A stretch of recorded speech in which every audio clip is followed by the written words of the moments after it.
All right, guys, I am back with a brand new Star Wars update. And as you can see by the thumbnail for the video and the title, we have something we're going to look at in regards to the new director of the Rey movie and some comments that she just actually made this past October that are quite eye-opening. And we're going to talk about why Disney actually hired her to do this particular film. And I'm going to tell you my thoughts on that in regards to the two other Star Wars films that are actually planned by Disney and why this was the worst one to start with. But let's take a look at a couple of photos first. First up, John Wick director Chad Stahelski wants to make a Star Wars film.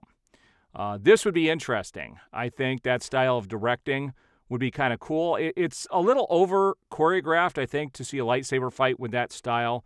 Might be a little over choreographed, but would be interesting to see. I do like how serious the tone is on the John Wick films, and this would be interesting maybe as a one-off film. Now, I'm really shocked by this because the first season of Ahsoka definitely set up numerous storylines that could keep that universe tied up for a while, but I have a feeling that the answers to those questions and those storylines might be one of the films that they have planned coming up with Dave Filoni directing, and I believe that is probably the film he is going to do, which will kind of tie everything that's happened in The Mandalorian, Ahsoka, and these other shows all together into one film, feature film. And I believe that's where they're probably going to go with this, but I don't know that for sure. But it says Ahsoka Tano actress Rosario Dawson was asked if she had any conversations about Season 2. No, we're supposed to be having a dinner soon of the whole cast, which will be really nice because I haven't seen everyone. And it does state that she reveals she hasn't had any conversations at all about Season 2 down there at Disney.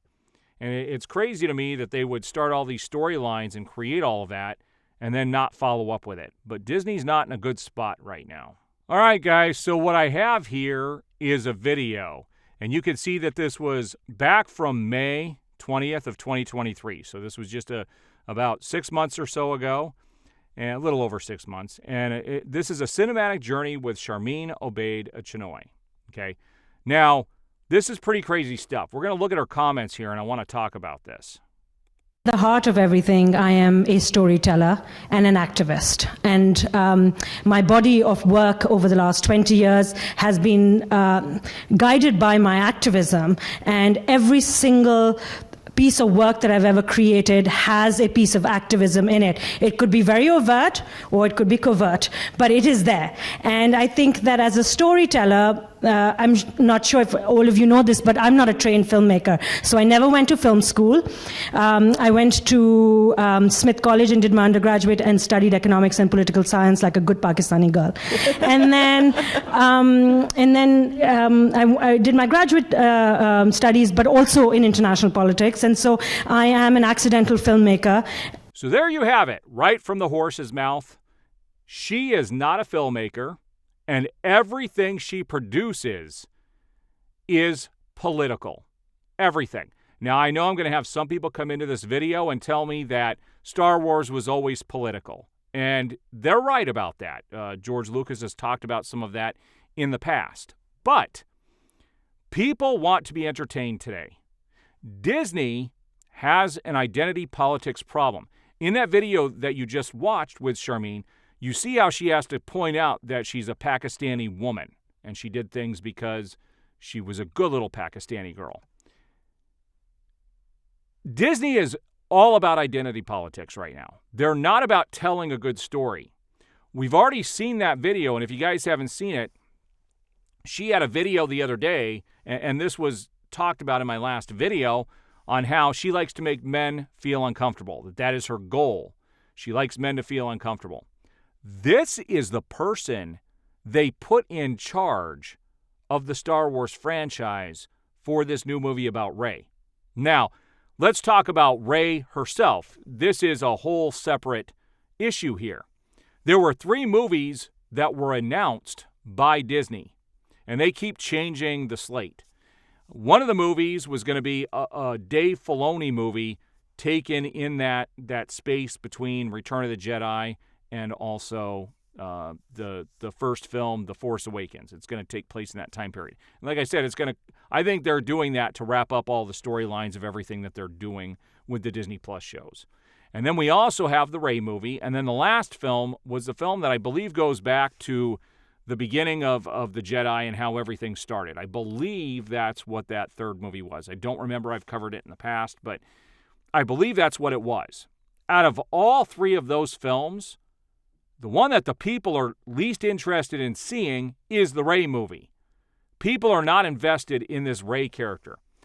It is very rare to even find anybody who will praise the Disney sequel trilogy. They just won't. Some people you'll find that like The Force Awakens. People hate The Last Jedi. There are some people that absolutely love it, but there's a bigger group of people who absolutely despise it. And then you have the last one, The Rise of Skywalker, which everybody universally agrees was a pretty terrible film. To me, it was nowhere near as bad as The Last Jedi, but it was nowhere near as good as The Force Awakens. The Force Awakens may have treaded, familiar ground, but at the same time, J.J. Abrams at least brought the feel of Star Wars back. That's what I appreciated as a lifelong fan. That's what I appreciated out of that first film, and it had great potential. And then they come in and destroy all of those storylines with The Last Jedi and don't replace it with anything new. And then JJ had to come back and pick up the pieces and try to finish up that trilogy with his own story, which there are definitely things I would have changed. To me, it's not a terrible film. I think that they did the best job they could with what was left. But that whole sequel trilogy was doomed from the beginning because all Disney does is they keep changing their mind on stuff, and they move from here to here to here to here. They don't go in with a single plan. And we've seen this. I mean, the first female director was supposed to be Patty Jenkins. She was supposed to be doing a rogue, an X-Wing story, a Rogue Squadron story. That was going to be the movie. They announced this. There was a promotional video. There was all this stuff behind it, and then they changed it. Obi-Wan, the TV show, was supposed to be a film, and then they canceled it. Disney keeps announcing stuff, and they end up changing it. I hope that ends up being the deal with Sharmeen, because Sharmeen, number one, is not a trained filmmaker. There is nothing in her history that even indicates she's the right person to craft and direct a Star Wars movie, unless they're trying to tell a political story and there's a political agenda behind this, which is what has buried Disney up to this point. They just came off their worst year in decades. Their movies are failing. The content is failing. People are canceling Disney Plus. People have lost faith in Star Wars and in Disney.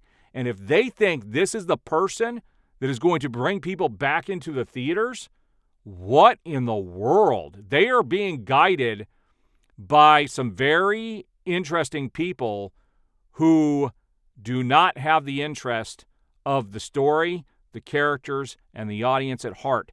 They're only interested in telling it's all about identity politics and political agendas. It's not about telling a Star Wars story. All right, guys, so there's my Star Wars update for the day. I do appreciate all the support. We will see you on the next one.